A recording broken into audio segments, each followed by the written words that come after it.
ទិវាអន្តរជាតិកម្ពុជាចូលរួមជាមួយពិភពលោកកាត់ផ្តាច់ឫសគល់នៃបញ្ហាគ្រឿងញៀន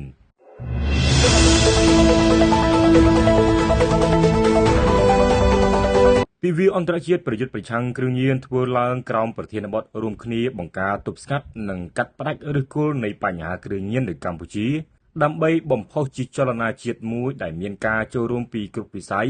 ក្នុងការលើកកម្ពស់ការអប់រំពីផលប៉ះពាល់និងគ្រោះថ្នាក់នៃគ្រឿងញៀនជាការពិតរាជរដ្ឋាភិបាលកម្ពុជាតែងតែចាត់ទុកទិវាដ៏មានអត្ថន័យមួយនេះគឺជាថ្ងៃដ៏មានសារៈសំខាន់មួយដែលរំលឹកឲ្យយើងទាំងអស់គ្នាបានឃើញពីការបដិញ្ញាចិត្តកិច្ចខិតខំប្រឹងប្រែងស្មារតីមោះមុតនិងចលនាជាតិរបស់កម្ពុជាក្នុងការចូលរួមប្រយុទ្ធប្រឆាំងគ្រឿងញៀននាឆ្នាំកន្លងទៅក្រៅពីនេះវិធានការម៉ឺងម៉ាត់ដាច់ខាតពីគ្រប់តួអង្គពាក់ព័ន្ធទាំងអស់ដើម្បីឈានដល់ការកាត់ផ្តាច់ឫសគល់នៃបញ្ហានិងទប់ស្កាត់ការវិលត្រឡប់មកវិញនៃបញ្ហាគ្រឿងញៀនគឺស្របទៅនឹងពាក្យស្លោកជាភាសាអង់គ្លេសរបស់អង្គការសហប្រជាជាតិសម្រាប់ទិវាអន្តរជាតិប្រចាំឆ្នាំ2025នេះគឺ Break the Cycleកាត់ផ្តាច់ការវិវត្តនៃបញ្ហាគ្រឿងញៀនលើសពីនេះកម្ពុជាត្រូវបានទទួលការវិតម្លៃពីការិយាល័យអង្គការសហប្រជាជាតិទទួលបន្ទុកកិច្ចការគ្រឿងញៀននិងឧក្រិដ្ឋកម្ម UNODC ដែលជាប្រទេសគំរូមួយក្នុងការប្រារព្ធពិធីអន្តរជាតិប្រយុទ្ធប្រឆាំងគ្រឿងញៀនកាលពីឆ្នាំ